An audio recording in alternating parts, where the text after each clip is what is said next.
Good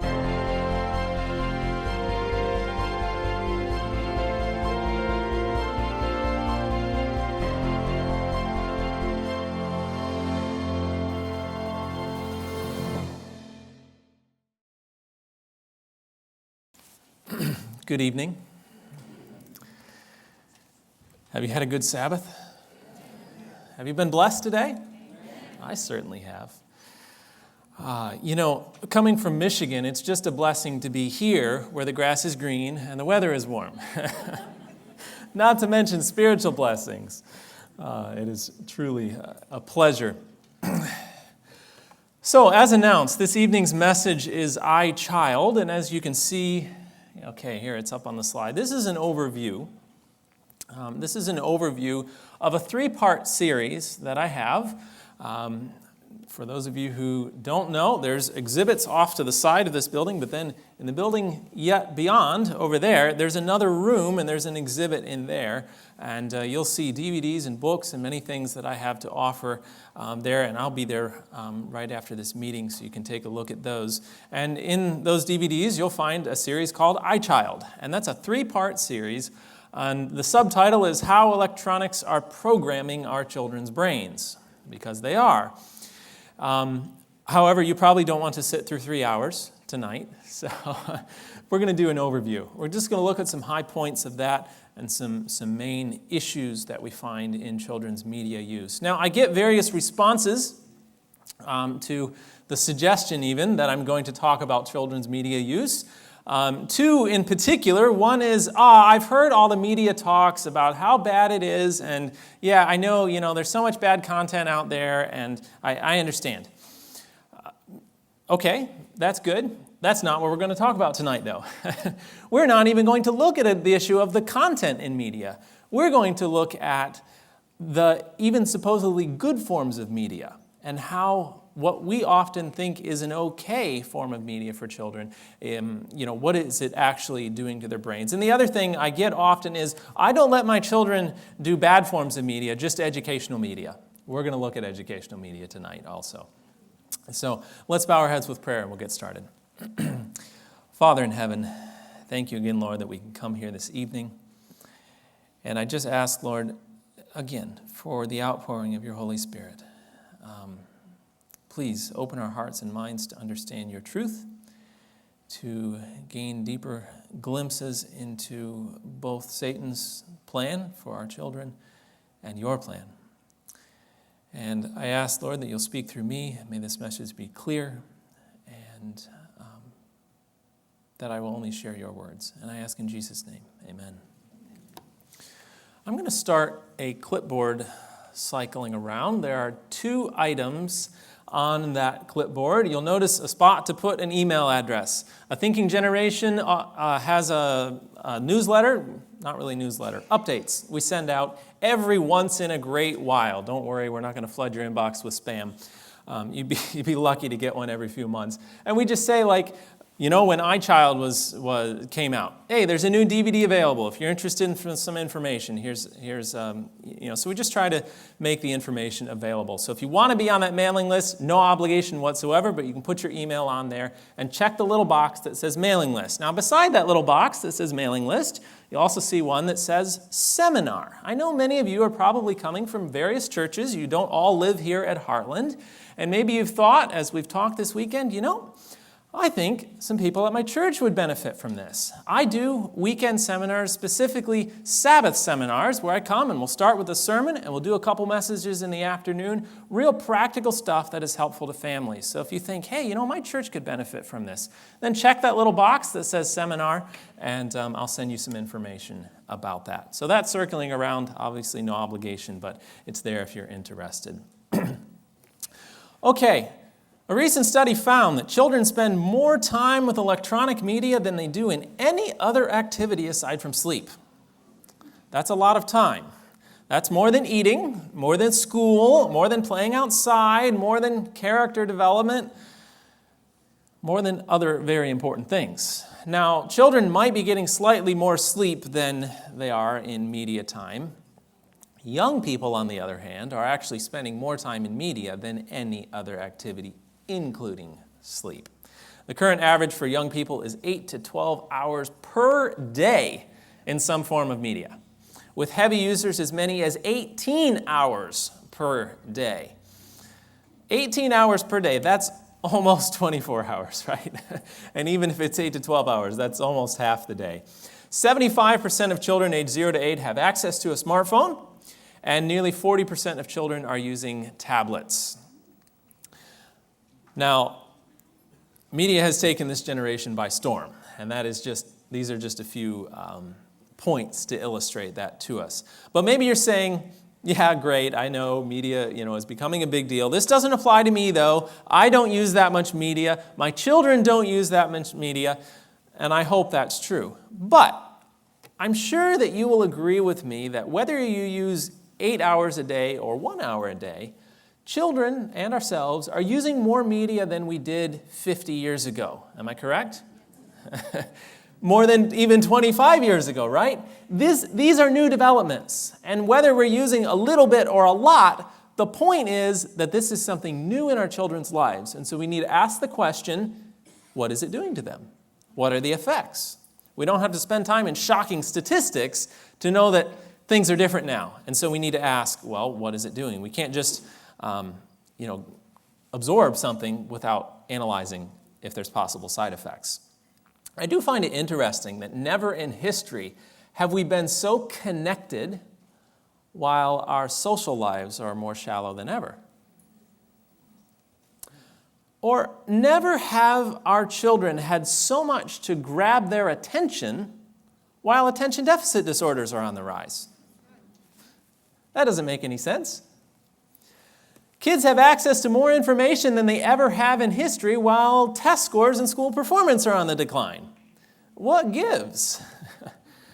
Eagerly we snap up the greatest and fanciest gadgets, considering them a help and an advancement in our lives, which they certainly can be, and we pass them on to our children, considering them the greatest advancement in babysitting technology of the millennium. We blindly assume that the tech companies have assessed the effects and therefore these fancy toys won't hurt our children. After all, there's so much educational value. Think of how much they can learn. But is it that simple? Is there a cost? Are there reasons for concern?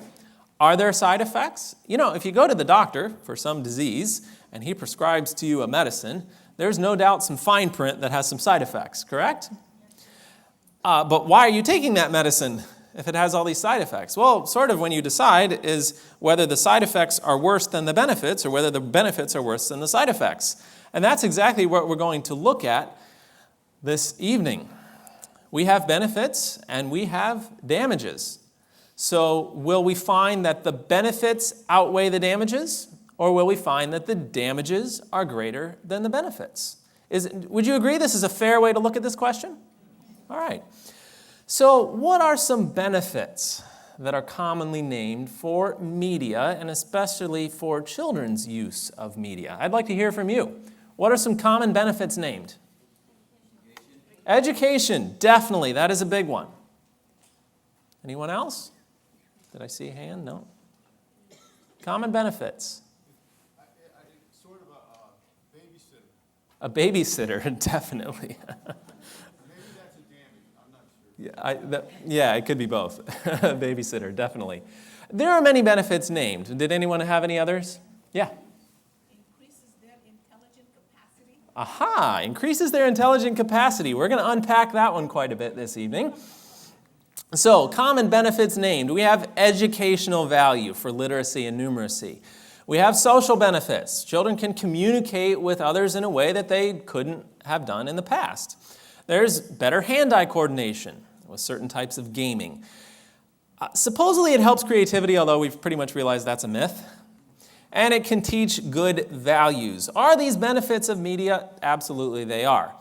Although I'd like to ask the question, if these are benefits of media, what did children do 50 years ago before they had these? How were they educated? How were they socialized? Surely there are other ways to gain these benefits, am I correct? But we can't just blindly take these benefits without assessing the side effects. And that's what we're going to turn our attention to. And I think we should ask the question, are there better ways to achieve these same benefits? Let's take some time and consider the damages. And let's first start with a point known as addiction. Media has an addicting power that is unimaginably strong. And this could be a benefit, but it's typically a negative. I'd like you to meet William. This isn't William himself, but William, according to an article that was recently published, William was 4 years old, and one morning at 4 o'clock in the morning, William came, marched into his dad's bedroom, woke his dad up, and said, "Daddy, I need the iPad." Well, Dad marched William back to bed and told him what he really needed was to go back to sleep. But at 7 o'clock in the morning, when Dad woke up, he found William in the living room with the iPad that had been beside his dad's bed, the battery level indicating he'd been playing a game for over 2 hours. Now, this wasn't the first time that William had been exhibiting such symptoms. Later that day, as his parents considered William's actions, or symptoms as we should call them, they realized that William had become an iPad addict. Now you're saying, okay, an iPad addict? I've heard of alcohol or drug addictions, but iPad addictions? Absolutely. As crazy as that sounds, we now have a new category in the diagnostics manual for addictions known as tech addictions. Addictions that are just as strong as any drug addiction, and it's affecting children as young as 4 years of age.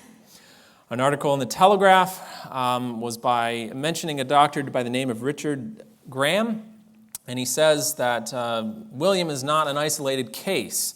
Toddlers becoming so addicted to iPads they require therapy. Children as young as 4 are becoming so addicted to smartphones and iPads they require psychological treatment. Dr. Richard Graham began a technology recovery program for 4-year-olds. And he says that young technology addicts experience the same withdrawal symptoms as alcoholics or heroin addicts when the devices were taken away.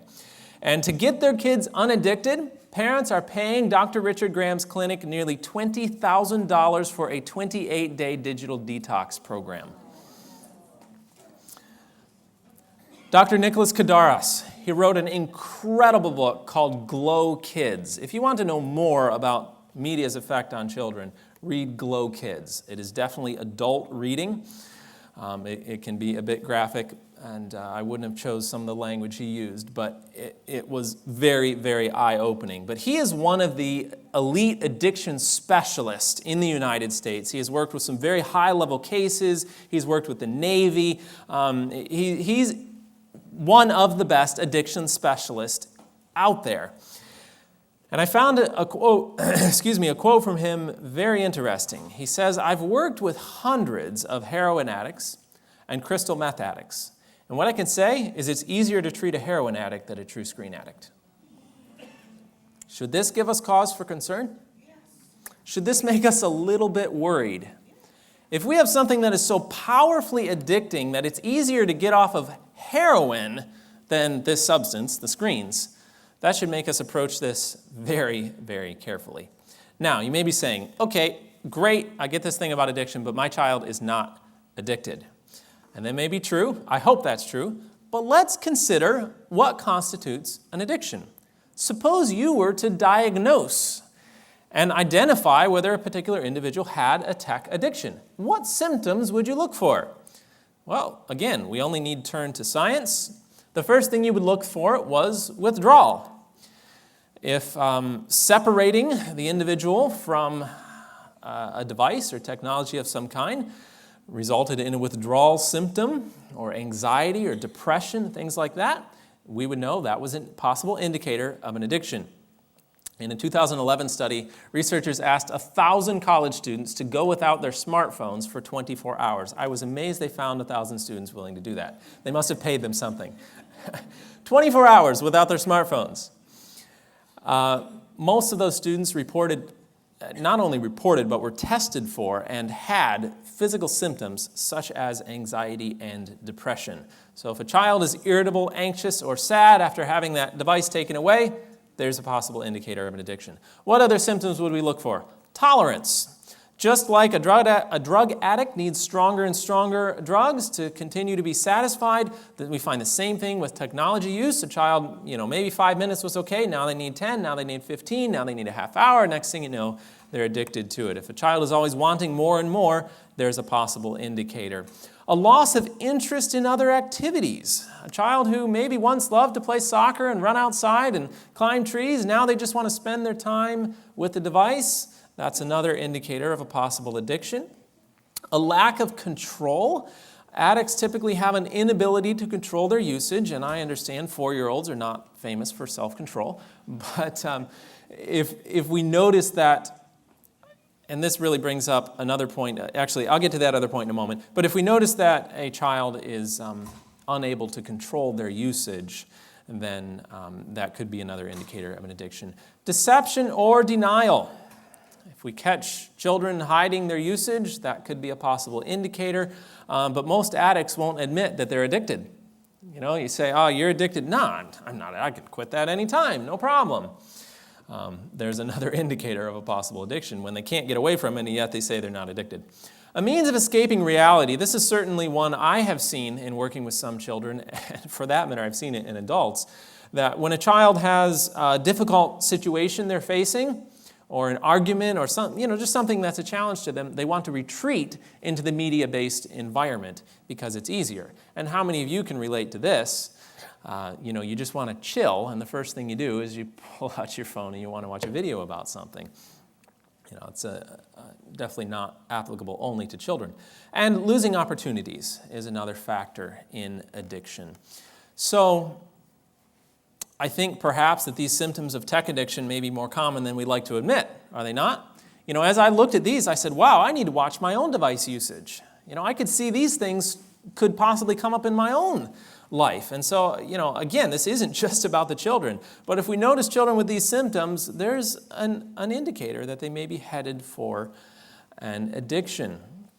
And I think it's also important for us to realize that there's a reason that we don't let children use drugs and alcohol until they reach a certain age. Well, I know there are some drugs that are illegal, but we don't allow alcohol, especially, until a certain age. I'm not advocating for it after a certain age, obviously. But why do we make it illegal for children to take alcohol? Well, because we understand that the frontal lobe of a child has not been developed enough until they get into their early 20s, and that frontal lobe is what's going to make the decision for them or help them make the decision to control their usage. So literally, if we could put that in simple layman's terms, a child is physically and mentally unable to control their usage of an addicting substance. So if we have media that is powerfully addicting, we've already seen, Dr. Kadar says it's more addicting than heroin. If we have, this addicting substance, I think we should approach this pretty carefully in realizing that children don't have that mental ability to control their usage. And I don't know how many times somebody realizes I talk about media or I do a seminar or something, and next thing you know, here comes a parent propelling their child in front of them. Please talk to my child, my son or daughter, about their media usage. I'm hoping they'll make better decisions. And I say, look, they don't have that ability even yet. It's up to you, the parent, to say, no, we're not going to do these things. So maybe you're asking, well, what are the current recommendations? How much media should a child use? Well, that sort of depends on who you ask. Partly because it's a problem that the research is often slow in coming, and partly because there's a lot of money involved in the media industry. Now, back in the TV days, it was recommended by the American Academy of Pediatrics, no screen time under the age of 2, just none at all. Dr. Dimitri Kostakis of the Seattle Children's Hospital said, well, 2 is a little conservative. It would be more like 3 if we want to follow brain development. But those were a few years ago, and those aren't the only voices. And in fact, as the research has continued to develop and unfold, many others have urged keeping kids screen-free until much later ages, age 7, age 8, or even age 12. In fact, Dr. Chris Rowan, who's a pediatric occupational therapist, recently published an article titled 10 Reasons Why Handheld Devices Should Be Banned for Children Under the Age of 12. Just like we make alcohol illegal under a certain age, she's saying we need to make handheld devices illegal under the age of 12 for children. Now, as you can imagine, this generated some pretty serious controversy. So I looked into her reasoning. I said, well, why did she say that children need to not use it until the age of 12? Let's look at a few of the reasons she gave. She had some very sound reasoning. One of them was rapid brain growth, and this applies in particular to very young children. We know that the brain, the child's brain, triples in size between the ages of 0 and 2. Incredible explosion of growth and development. Now, early brain development is determined by their environment, the environmental stimuli around them, or lack thereof. It's very simple. The environment molds the brain of the child. And so, if we place them in a media environment, that is going to also be molding their brain. But more than that, media can also be replacing other important aspects of early child education. We know that the foundations for spirituality, for cause-to-effect reasoning, for emotion, for relationships, for behavior management, for language, for memory, moral understanding, conscience, and character development. Now, before I explain any more, is this an important list? Do we want children deficient in any of these items? Certainly not. So why do I bring up this list? Every one of these functions, as best we can understand from science, the foundation for each one of these functions is laid in the first 7 years of a child's life. And of course, this is backed up by the spirit of prophecy also. The first 7 years. And so what do? We don't worry about these important areas, and we give them the iPad babysitter. Not going to help with brain development. Delayed development was another factor that Dr. Rowan named, and her main reasoning for this was that movement is essential. Children need plenty of physical activity, and they're not getting it when they're in the media-based environment, and so we start to see developmental delays. I believe it's 1 in 3 children now enter school developmentally delayed, and many of them, most of the time, often I should say, that is linked to just a lack of physical activity early in childhood, because we know that really helps with the development of the brain. Obesity was another factor named by Dr. Rowan. It's very interesting that obesity, you would think, oh, that's just because they're sitting there in front of the TV. You know, go exercise and watch TV and that'll be okay. They actually found that the obesity was irrelevant. The sedentary time, I'm at a loss for words here, sorry. It didn't matter how much exercise the child got. The factor was how much time they spent in front of the media. The media was the causal factor in the obesity development. Even if a child was very active and still spent a lot of time with media, they would still have a higher tendency toward obesity. 86% of studies in a meta-analysis of 187 studies, I think it was, over a 30-year span, found 86% of those studies found a statistically significant relationship between increased media exposure and an increase in childhood obesity. Sleep deprivation is another problem with children using media at an early age. Now, I find it interesting, obviously, some of this goes without saying, that if a child is using an enormous amount of media, 8 to 12 hours a day, then they're not going to be able to get enough sleep also. But we needn't do any math ourselves. Catch these numbers. A study out of Boston College revealed that approximately 75% of children are sleep deprived. What percent of children? 75% sleep deprived. Would anyone like to hazard a guess as to what percentage of children are allowed technology in their bedroom? About 75%. Mental illness, aggression, and attention deficit disorders were 3 other factors that Dr. Rowan named and why we should be limiting or eliminating it for young children. I'm going to cover attention deficit disorders in a moment here, so I'll skip over that. Addictions is another factor we've already looked at, definitely a problem. And radiation emission. The World Health Organization has classified cell phones as a Category 2B risk, which means they're a possible carcinogen due to radiation emission. And we know that children may actually be more sensitive to this than adults. So, what are the current recommendations? Well, it certainly depends on who you ask. But let me say this. We have yet to find a benefit of media that made us backtrack and say, oh yeah, it's okay if they use it earlier. No, we're constantly finding research that's saying, let's extend this age a little bit. Let's limit it even more. We're not finding very many benefits. So again, we're just looking at this from a scale, but what are we seeing right now? Some piling up of damages, right? There's more. Health risks is another factor involved with children's media use. And again, this is an overview session. I go much more in depth into the health risks category on the iChild series. But they did a meta-analysis, and they looked at 173 studies over a 30-year span, and they found 80% of those studies indicated a very strong link between greater media exposure and negative health outcomes. They found greater childhood obesity, earlier tobacco and drug and alcohol use, lower academic achievement, earlier sexual behavior, more attention deficit disorders, and greater hyperactivity, all from more media use in early childhood.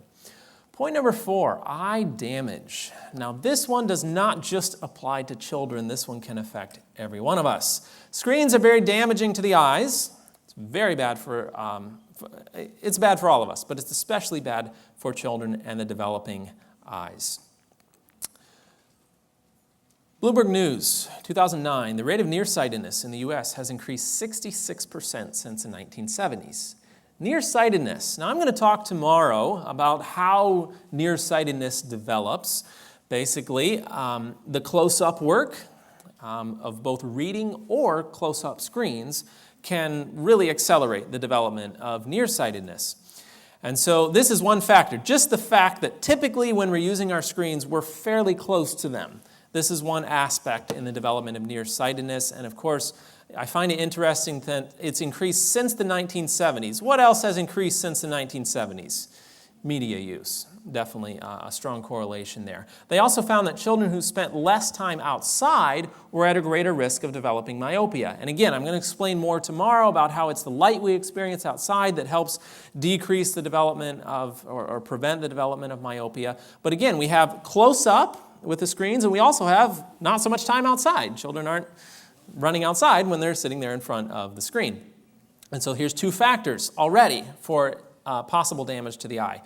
But it gets much more interesting than that, and that is something known as blue light. It's not just screens being close up and causing myopia that's the problem.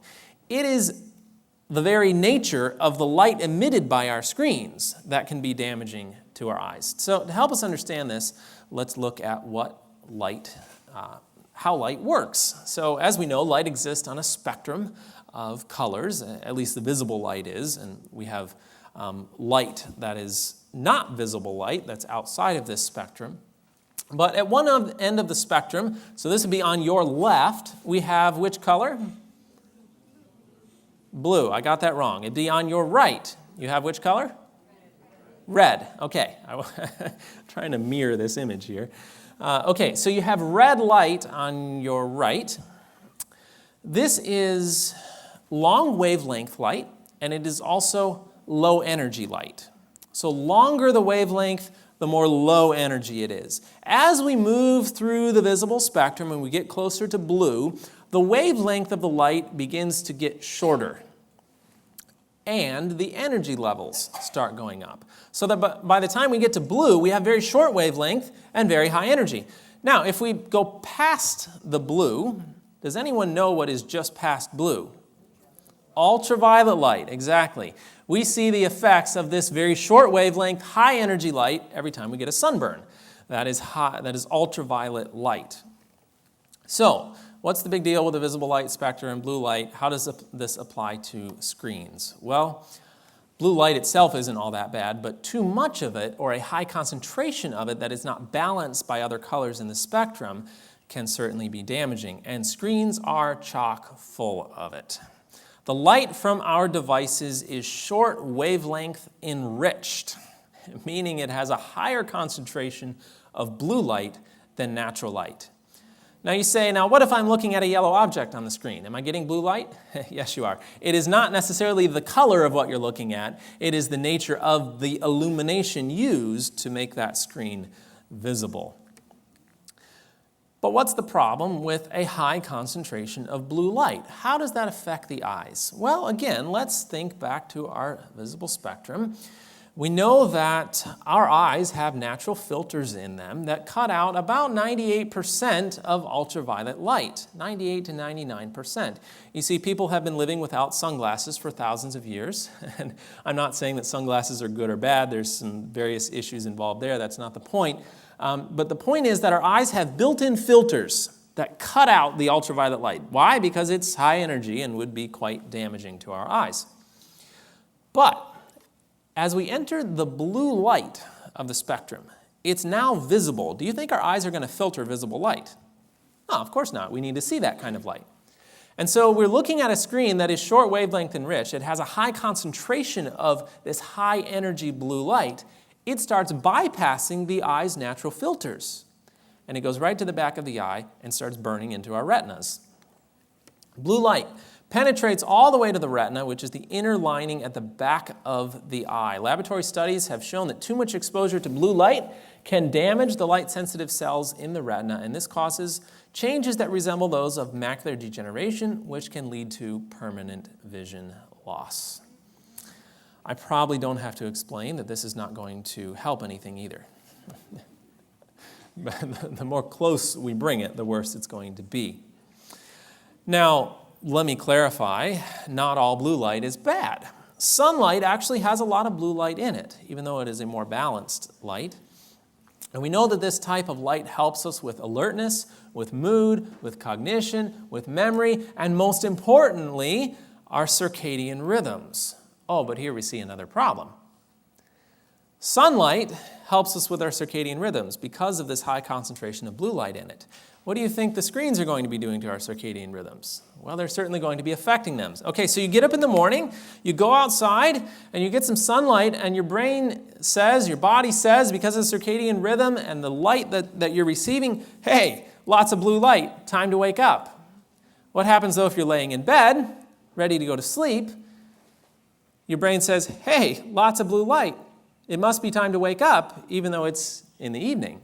And so, a lot of people actually notice that if they spend much time on a device before they try to go to sleep, it will hinder their ability to go to sleep. But even if they found through sleep studies that even if a person doesn't notice that they seem to not be sleeping as well, it will actually damage their sleep cycles and they won't sleep as deeply just because of the blue light exposure in the evening. Blue light affects the levels of the sleep-inducing hormone melatonin more than any other wavelength. And we know that deep sleep is very, very important for other very important things like critical thinking, focus, memory, and mood. Now you may be saying, okay, this certainly doesn't just apply to children. This is applying to me. I'm looking at the screens. I'm getting blue light. How can I help avoid this? Well, I understand that some of us live lives where we have to spend some time on a computer or a phone. I can understand that as I spend a lot of time emailing. I have just made it a point in my life to try to do my computer work in the morning. To try to schedule my day so that I can work on the computer in the morning and do other activities in the evening so as not to disrupt the circadian cycle as much. There are also filters that you can get, blue light filters that you can get for the screens. They don't make the screen look very good, but they cut out a lot of the blue light. Not all of it, but they'll cut out quite a bit, and they're definitely healthier for your eyes. So if you're having to read very much on a screen, you don't care so much about the color, pop a blue light filter on. Some devices have them built in. Some you can just download an app for. But these would be ways in which we can help minimize our exposure to blue light. But of course, the best way is to avoid it altogether by structuring our lives in a way that we just don't have as much media as possible. But point number 5, what about interactive media? I get the idea that sedentary lifestyle, sitting there watching TV, maybe that's not the best. But what about interactive forms of media? A study was recently written, titled by Dr. Victoria Dunkley, who's a pediatric psychiatrist. She said, interactive screen time is worse than TV. Now that title really caught my attention because All this time, I'd been led to believe that, sedentary media forms, entertainment media forms, those are bad, but if it's interactive, where the child is engaged with it, then it must be okay. And she says, no, that's worse than TV. We know how bad TV is. We've seen all the research there. And she says, no, interactive screen time is worse than TV. I said, how is this possible? So I looked into her background. She's, again, a pediatric psychiatrist. She's worked with hundreds of different patients, typically children who are having some sort of disorder, mental disorder, behavioral disorders, various factors. And she said most of the time in the TV days, I would take away the television and the problem disappeared. I had no further treatment needed, which is really insightful just right there. But she said, as we start having interactive forms of media coming in, I'm finding I have to take those away too. But what she started noticing was that she could actually take away the interactive forms of media and leave a little bit of television, and her treatment program would still work, leading her to start thinking that perhaps the interactive forms of media were worse than TV. Let her explain a bit here. She found that if even a small amount of interactive screen time remained outside of school, the intervention, her treatment program with the child, didn't work. She found in her clinical observations of hundreds of patients where this typical overstimulated, impulsive, and hyper-aroused kid on screens, have we seen any of those kids? Dramatic changes in mood, focus, and compassion capacity while off of them, even if TV was allowed, and the setbacks that occurred when the handheld devices returned. And she found that just 30 minutes of either computer use or gaming caused disturbed sleep and daytime fatigue. Both of those are linked to ADHD, by the way, compared to 2 hours or more of television required for similar effects. In other words, you had to watch TV for 2 hours to get the same bad effects that you would get with just a half hour of gaming. It's as if the computer use in gaming is like television on steroids. All the bad parts of it are doubled or tripled or increased. And she explains, here's why. The very interactiveness, the part we think is good, the very interactiveness is overly stimulating to the nervous system, especially a developing one, via sensory and circadian reactions and psychological and physiological hyperarousal. Once the arousal stress cycle becomes chronic, it will eventually cause damage to the nervous system. And notice what she says next. As she's treated various children who have had problems, she says, mere moderation of screen time is often not sufficient to interrupt this vicious self-perpetuating cycle. I don't know how many times I hear parents say, I'm going to cut back a little bit. She says it doesn't work to cut back. You're going to need to totally eliminate it if there are issues with addiction or various media use issues. Our sixth point is Dr. Jane Healy. Now, I'm not suggesting that Dr. Jane Healy is a problem with children's media use. This is not a damage. But as I've looked through the damages and looked at the research, I found that I couldn't take Dr. Healy's work and blend it in. I just wanted to devote a point especially to her. She has done enormous research. She's an educational psychologist who has written books like Failure to Connect, Endangered Minds, Your Child's Growing Mind. She's a phenomenal researcher and has presented us with some incredible science about how electronics are affecting children. And so I just pulled a few points out of her book, Endangered Minds, some really important points that she mentioned about how electronics are affecting children. She says, first of all, it's overstimulating children. We saw last night about the dangers of overstimulation. And it creates a passive withdrawal, causes attention and listening problems, emphasizes skills which do not transfer well to reading or listening. We want a child to be able to read well and listen well. We're emphasizing skills which don't help them read and listen well. It requires less mental effort than reading. It's the old analogy that if you feed your child cake all the time, pretty soon they don't like broccoli. If we feed them this easy media environment all the time, pretty soon they're not going to appreciate the deep Bible study and other applications of the mind. It shortens the time children are willing to spend on intellectual problems they are set to solve. We're decreasing problem-solving abilities. It artificially manipulates the brain into paying attention. How? By violating certain of its natural defenses with frequent visual and auditory changes known as saliency. Let me briefly explain this. She's saying it's manipulating the brain into paying attention. She says in another part that it's forcing the brain to pay attention. It kind of works like this. We are hardwired that when something makes a loud noise, makes a fast movement, or is a bright color, it grabs our attention. So suppose I'm sitting here talking to you, and all of a sudden, boom, over in the corner, there was an explosion, and a pink mouse ran across the floor. Now, would you just stay watching me? No, you would turn and look at that mouse, correct? Why? Well, it's a mouse in our meeting hall, and that's, rather interesting. But the reason it caught your attention was that it made a loud noise, it was a bright color, and it was likely moving quickly. We are hardwired that those sort of things grab our attention.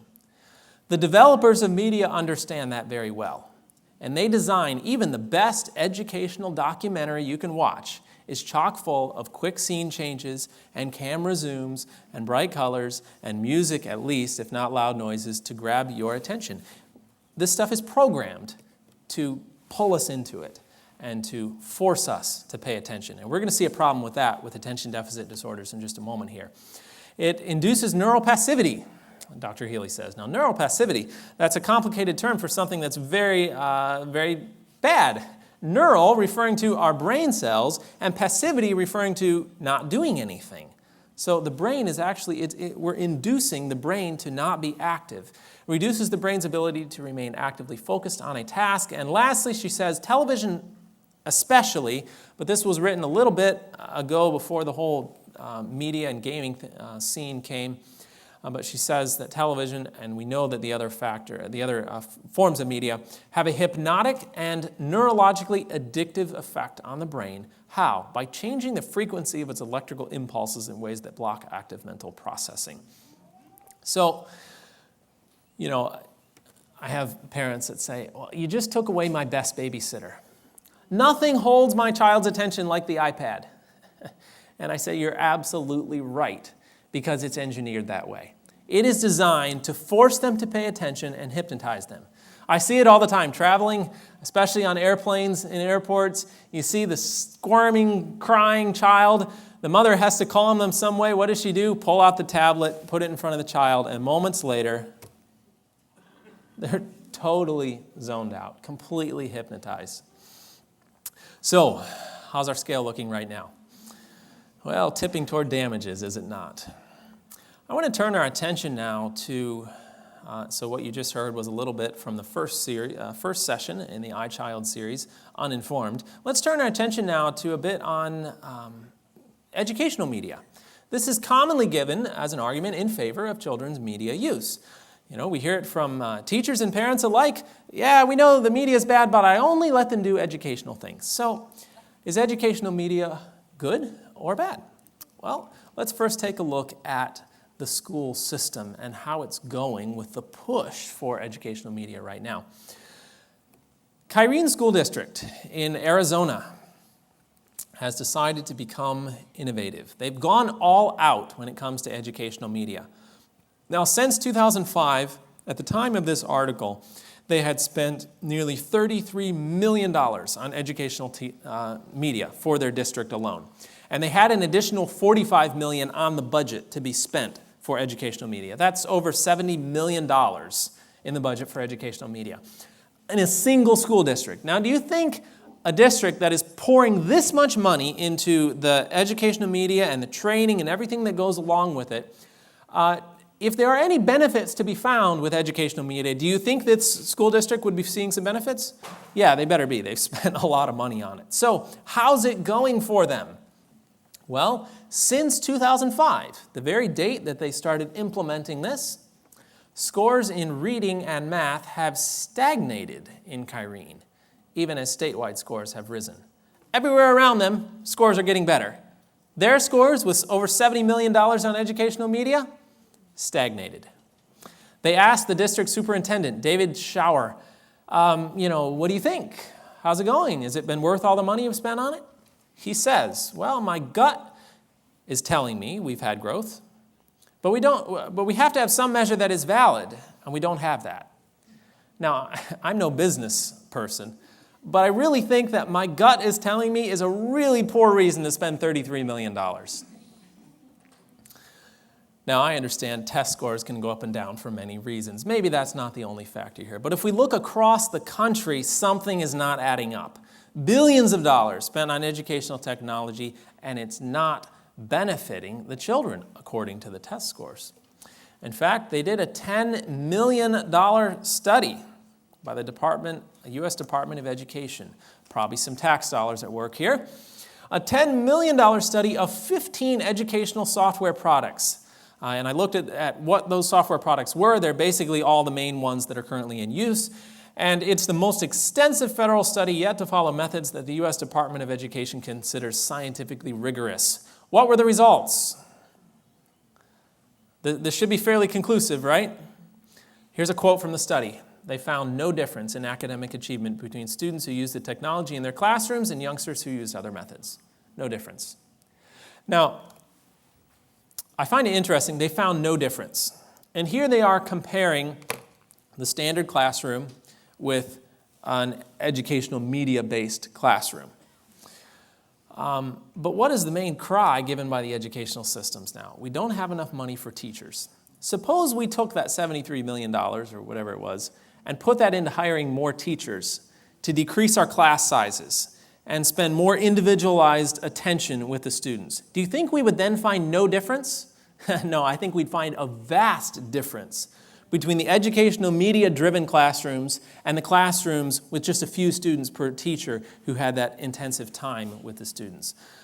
So here we're just comparing sort of normal with the educational media, but I think we could find a lot of difference if we compared a really good classroom with the educational media classroom. Another study, Department of Education in 2009, looked at online courses which more than 1 million K-12 students are taking and found that policymakers lack scientific evidence of their effectiveness.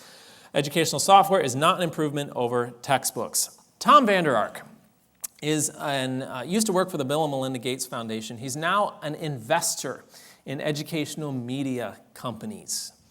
Now let me ask you, if you are investing in something, let's say you invest in Toyota, and you've put $1 million into this company, and somebody comes along and says, hey, what do you think about the Toyota cars? Are they any good? Are you going to say, no, they're no good, don't buy any? No. If you're investing in something, you're going to talk it up and try to sell it. Am I correct? Especially if you invested the kind of money that Tom Vander Ark is investing. So they asked him, they pressed him and said, you guys are claiming that all this stuff is helping our kids learn and all the studies are showing. What's the data really say? Well, the best answer he could come up with was the data is pretty weak. It's very difficult when we're pressed to come up with convincing data. This is a guy pouring money into the industry who wants to make money off of it, and he can't even come up with some serious data that supports it. Now, you may be saying, well, I've heard the research that shows that children learn better in the educational media-based environment. It is true that there are short-term studies that show benefits. The difference is that the short-term studies are very different in results from the long-term studies. You see, we may find a child that is not doing well in school, and they're not enjoying school, everything's boring. We bring in educational media, and it's a fascinating new environment for them. We're going to see test scores start to go up because of that. And so over a few months period of time, you'll say, hey, look how good this educational media is doing. Look how much better the children are learning. But if you look at a long-term study, we're not finding any benefits. In fact, there is not a single study yet to find a single long-term benefit to educational media in the classroom. It just doesn't exist that I've been able to find. I'd be happy to hear about one if you know of one. Larry Cuban, Stanford University, he says there's just insufficient evidence to spend that kind of money. There's no body of evidence that shows a trend line. There's a school system known as Waldorf schools. Anyone familiar with this? All right, a couple. I'm not here advocating for Waldorf schools. They have some ideas I might not fully agree with. But I found it interesting as I was looking at educational media that there's a system of schools known as Waldorf schools that believe that children should engage in play, artistic work, songs, games, stories, outdoor time, practical tasks, cooking, cleaning, and gardening. Now that sounds like a great homeschool program to me. And in fact, they say that the classroom is intended to resemble a home. with tools and toys usually sourced from simple natural materials that lend themselves to imaginative play. Okay, why do I bring up this Waldorf school system in the middle of a talk about educational media? Very simple. This school system has a no media use policy until the 8th grade. None. Not allowed. So how are these Waldorf schools doing? How's it working out for these backward students who don't know how to use technology and function in the real world?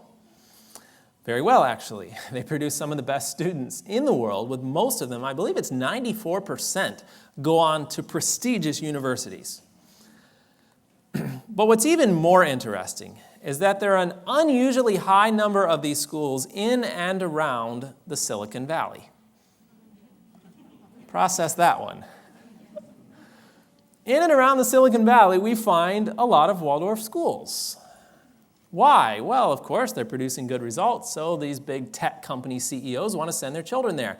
But there's a deeper reason why the tech company CEOs send their children there, and that is because they don't use media in the classroom. The chief technology officer of eBay sends his children to a 9-classroom school here in the Waldorf School of the Peninsula. So do employees of Silicon Valley giants like Google, Apple, Yahoo, and Hewlett-Packard. Alan Eagle says, I fundamentally reject the notion that you need technology aids in grammar school. The idea that an app on an iPad can better teach my kids to read or do arithmetic, that's ridiculous. Alan Eagle is a computer scientist and works at Google. Chris Anderson, the CEO of 3D Robotics, says, my kids accuse me and my wife of being fascists and overly concerned about tech, and they say none of their friends have the same rules. Well, that's because we've seen the dangers of technology firsthand. I've seen it in myself, and I don't want to see that happen to my kids. Steve Jobs. Now, you'd think the Jobs home must be a technological paradise, right? The walls must be touchscreen. They asked Steve Jobs, right after the iPad had come out, and Apple was in this big push for an iPad for every student, and they're just promoting it left and right, that it was so good for children's educational environment. And Steve Jobs was asked, well, how do your children do with the iPad? He said, actually, they haven't used it. We limit how much technology our kids use at home. The people selling it, the people saying, research shows it's educational for your children. Does this lend us a little bit of insight into where the real motivation behind this system is? It's definitely about money. Alan Eagle, I mentioned him a moment ago, he was asked when he said his daughter doesn't know how to use Google. His daughter's a 5th grader and he works at Google.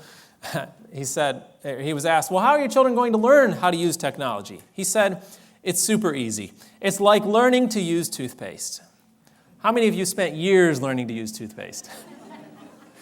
At Google and all these places, we make technology as brain-dead easy to use as possible. There's no reason why kids can't figure it out when they get older. I meant to have on my slide here, and I forgot to put it in, a selfie by a couple of African kids. My friend, who's working at the school that I worked at in Tanzania, sent me this picture the other day because these bush kids that supposedly don't know anything about technology somehow got a hold of my friend's phone, took a selfie, and left it on the phone. It's definitely, it's brain dead easy to use, as Alan Eagle says. There's no reason why they can't figure it out later on. Moving on, I want to mention just a few points here as far as how we've seen that educational media may not be a benefit. Are there also damages to the media that may be hindering a child's ability to learn? There certainly are. One of them is attention deficit disorders. We know that you have to be able to pay attention well to be able to learn well.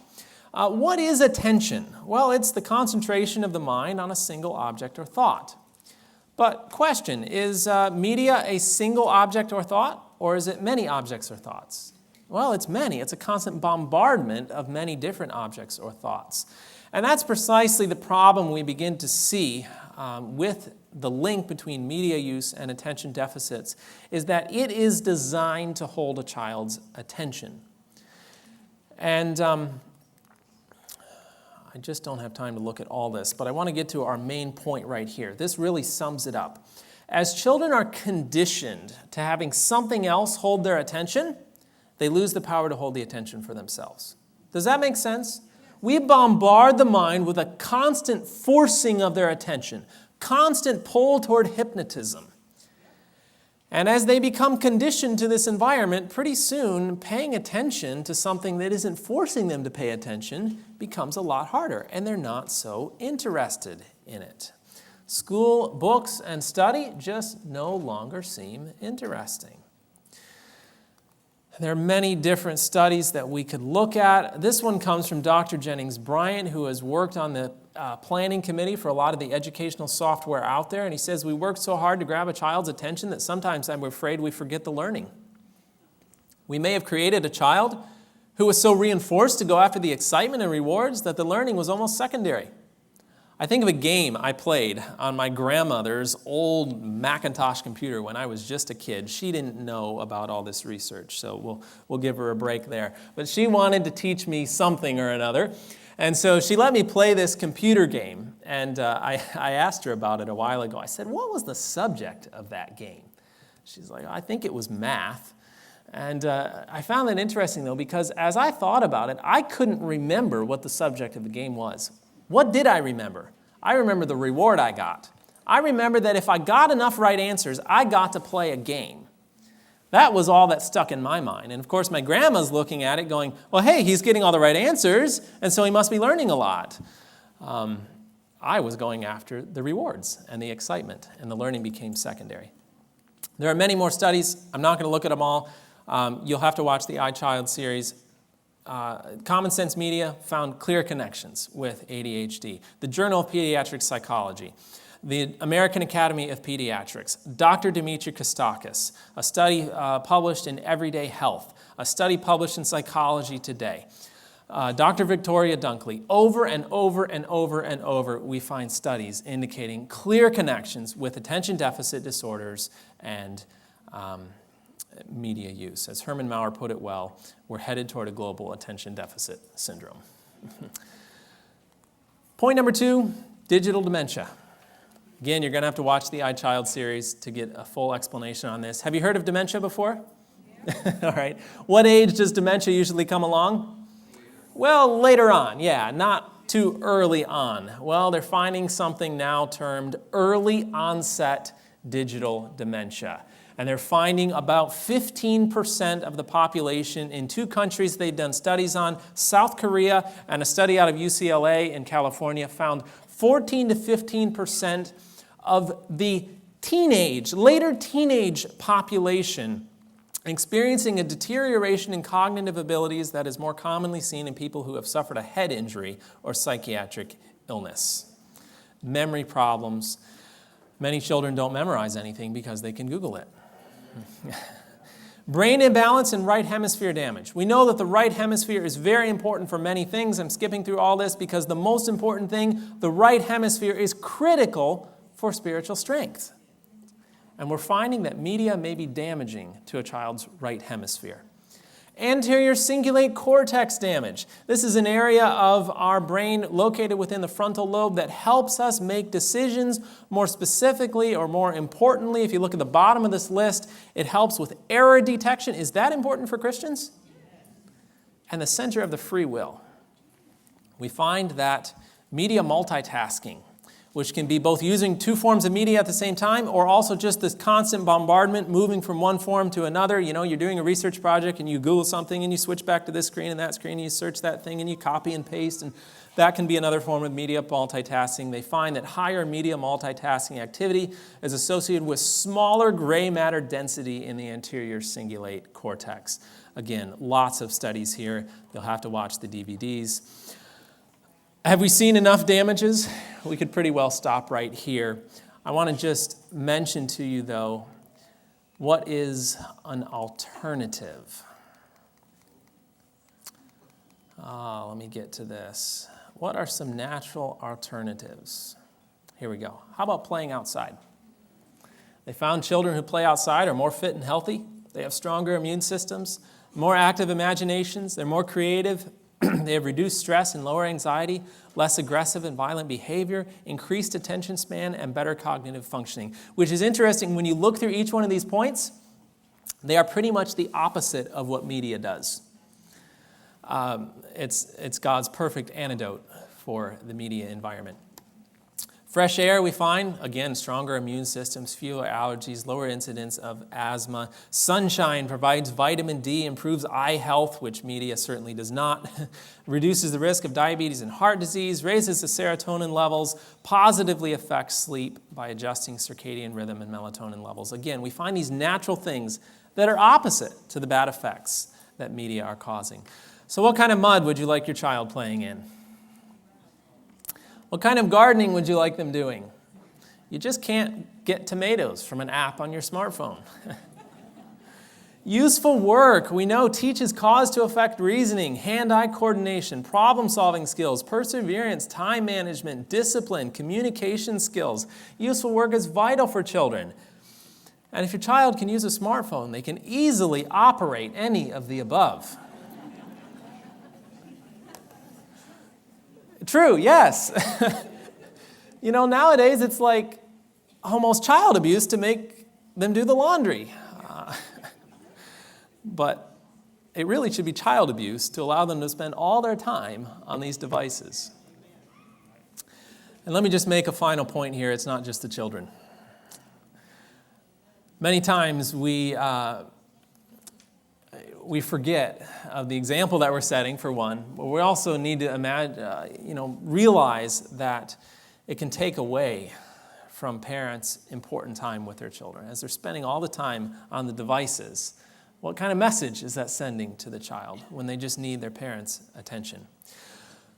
What are some of the points we've seen? Well, we've seen it's highly addicting. There are many health risks. It's causing eye damage. There's negative effects from the blue light. Interactive media is more damaging than television. Educational media is not helping. It's causing attention deficit disorders, digital dementia, brain imbalance, and right hemisphere damage, anterior cingulate cortex damage. It's overstimulating. It's not real-world communication and not real-world interaction. Have we seen enough? Do we need any more? Well, if you need more, watch the iChild series. That's 3 hours of solid research. And by the way, when I recorded iChild, I kept the non-Adventist, secular audience in mind. If you know someone, it's a great sharing tool. Most people are very aware of this environment that involves a lot of media, and they're ready to understand what it's doing. So it's a great sharing tool. We'll close with a quote we saw earlier from Child Guidance. The more quiet and simple the life of the child, the more free from artificial excitement and the more in harmony with nature, the more favorable it is to physical and mental vigor and spiritual strength. Did the Lord know what he was talking about? Yes. He certainly did. He knew that we would be bombarded with this media-based environment, and so he's given us this counsel, quiet and simple, in harmony with nature, free from artificial excitement. Thank you very much for your time.